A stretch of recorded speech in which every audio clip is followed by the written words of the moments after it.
Hello there guys, what is going on? Son of Chelsea back here again for another edition of In Case You Missed It. Today we're going to be talking about Hakim Ziyech and his move from Ajax to Chelsea and uncertainty over that during the current pandemic, and also the name of Lautaro Martínez from Inter Milan, who could be making a big summer move to Chelsea. So we're going to get into all of that, but before we do, just want to ask you guys to hit that subscribe button and a notification bell so you never miss an upload. Also hit that like button if you're enjoying the content, because it really helps out the videos too. But let's get into it. Firstly, with the name of Hakim Ziyech, we talk a lot about transfers and potential transfers and rumoured targets, but Ziyech is the one name we know will be a Chelsea player sooner rather than later. But Matt Law in the Telegraph reported the other day that Chelsea do remain unsure when new signing Hakim Ziyech will arrive from Ajax. Chelsea remain in the dark over when Ziyech will be able to officially join the club, despite FIFA approving plans to move transfer windows because of the current crisis. Ziyech had been scheduled to become a Chelsea player on July the 1st after the Blues had agreed a deal worth up to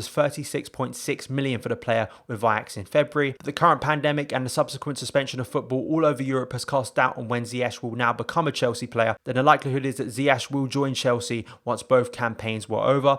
But the situation will become more complicated if either one of the leagues cannot continue, or if one restarts much later than the other. This creates one of many headaches that have been brought up because of the current situation. And I think you have to feel sympathy for the decision makers, the big decision makers at the top of the game, whether that's in the Premier League, the Eredivisie, FIFA, sorting out this situation, because we've never seen anything like this for a long time in football. And all of the sort of the norms of a football season that you'd expect, Ziyech would become a Chelsea player on July the 1st. The football season would be completed by May, and then everything gets resumed.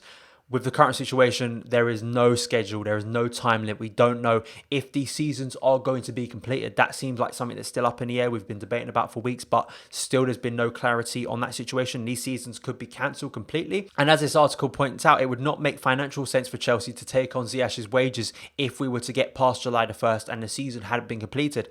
On top of this, and Ziyech becoming a Chelsea player, you've got the headache of that unless rule changes and allowances are made for players running out of contract, Willian, Pedro, Giroud and Caballero could all still leave Chelsea if new deals aren't made. And of course, if special dispensation isn't made for clubs with players running out of contract. If the season hasn't been concluded or we're about to conclude it and we are going to go forward with this, and there aren't many changes made on July the 1st, theoretically, all those players could still leave Chelsea, which of course creates a massive headache because then Ziyech couldn't play in the games even though we have signed him.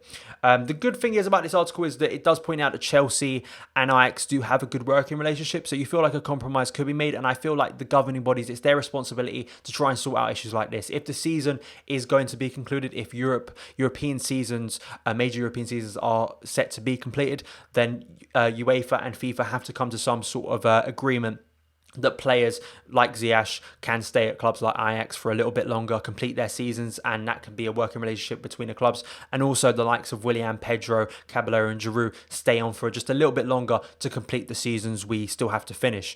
I want to ask you guys not only about the current situation, but also about Ziyech, because we're talking a lot about him and it's really exciting to see how he will fit into Chelsea next season. There's a lot of people talking about the creativity of Ziyech, the versatility of him. I think is really exciting. How Lampard will utilise a player like him in his system. If it's a 4-3-3, I think a lot of us expect him to be played out wide like he has been predominantly, but of course we know he can play as a number 8 and number 10. Could he be moulded into a central midfield role? We talk a lot about players coming into that position, maybe a Philip Coutinho, but could Ziyech fulfil that role? And then another player could be signed to play out wide. I would like to hear your opinions on that, because I see a lot of comments from you guys below my videos about Ziyech just not playing as a right winger, and we're sort of being quite reductive, just pitting him down to being a winger. There's a lot more to his game and a lot more creativity that he can offer. So I find that really exciting. So I want to hear your opinions. How would you utilise Hakim Ziyech if you were Chelsea manager? That's what I want to know. And the other story is about Lautaro Martínez. I spoke about him, I think about a week ago on my channel. We went really in depth on his stats, comparing him to Tammy Abraham, the strengths and weaknesses to his game, looking at him coming into Chelsea, what he would offer to Chelsea. And it's interesting because there's so many clubs being linked to him, and this article from the Mirror talks about there being sort of a big race between a lot of big clubs, Chelsea, Man City, Barcelona, all wanting the signature of Martinez. Martinez has a 97.5 million buyout clause in his 5-year contract he signed when he arrived at the San Siro in a 20 million deal from Racing Club in 2018. Now, the interesting thing about this is Martinez's agent has spoken about this. He's shone a little bit of light on the interest from other clubs. So I'll give you his quotes now. He said, "The truth is that apart from Barcelona, I have received calls from Real Madrid, Chelsea and Man City. There is nothing official at the moment because Lautaro is very good at Inter." These are, of course, very enlightening quotes, and a lot of people have jumped on them. I will say, we know agents say things. They'll say things all the time. You experience this with pretty much every player. Sometimes they're positioning themselves to get a bigger contract than they already have. And sometimes, of course, there is truth to it. We know because of the Athletic article I spoke about the other day when we were talking about Roman Abramovich, the Chelsea are still, of course, looking at targets. Even internally, they are still, scouting. They are still looking at targets, maybe making calls. And as the agent has confirmed himself, Chelsea might be one of those clubs that has made that call. I think Chelsea will bring in one striker this season to replace either Olivier Giroud or Michy Batshuayi if he leaves, and it could be a massive striker like Martinez. That 97.5 million buyout clause, that is a buyout clause, so there could be a lower fee negotiated, but it's still going to be pretty high. I just wonder whether Chelsea would go for that. Is that a bit too high for a striker? And when I look at other targets like Moussa Dembele that have been heavily linked with Chelsea in the past that could come to the bridge for a lower fee and lower wages, Chelsea might go for that player. When you compare Martinez and Dembele, Dembele has scored more goals this season. And I think this is the thing, when I talk about Martinez, when I talk about Coutinho, when I make arguments sort of against these signings, these would be brilliant players to bring to Chelsea. It's more about just being realistic about what signings are actually going to be made.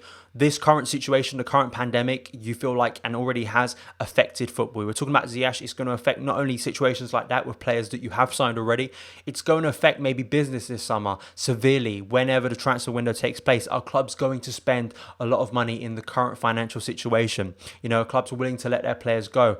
Chelsea maybe are better placed than other clubs to do that, but you just wonder how it's going to radically transform the way transfer business is done moving forward, at least in the short term. And that could really affect Chelsea's business this summer in a negative way. Also, I think it's just important to be realistic about usual circumstances. Chelsea, I don't believe, are going to sign Martinez, Coutinho, Telles, a big centre-back, a big right-winger, all in one summer. They're not going to do it. It's just unrealistic with the extortionate fees on all those players, on all those big targets that you could throw out. It's not going to happen all in one summer. And this is what I keep on saying. I think it's about prioritising and smart business. And Chelsea aren't in a position, and Roman's not in a position like he was maybe 10 years ago, to splash out big investment like he was before. Chelsea want to become self-sustainable. So maybe a Martinez would come in, but I think for a fee and wages of that extent and how big of a deal that would be, the biggest in Chelsea's history, then it would, I think, severely affect other areas. We might only get a left back, and then people wanting a new centre back and a new right winger would maybe be disappointed by that, or at least the quality of that player coming in wouldn't be at the standard that people would expect. So I think you need to be realistic about the signings. And I just wonder whether Martinez is too high a price for Chelsea to go in for when there are other targets of a similar age, similar quality, that can offer similar and be better deals for Chelsea. And I just wonder, when we look at a player like Ziyech, the way Chelsea pounced on that deal when they could have gone for a higher fee in Wilfried Zaha, 80 million for a similar age player. They went for Ziyech very quickly and very effectively and got a great deal. So maybe that's the direction Chelsea are going to head in with smarter, sort of cheaper business that is at a similar level to players and they can get deals done quickly. So those are my thoughts, and let me know your opinions on Martinez and this potential deal and the quotes from his agent in the comments below. So that is it for this episode of In Case You Missed It. Thank you guys so much for taking the time to watch this video. If you did enjoy it, hit that subscribe button and the notification bell to never miss an upload. Follow me on Twitter @SonOfChelsea. And I'll see you again.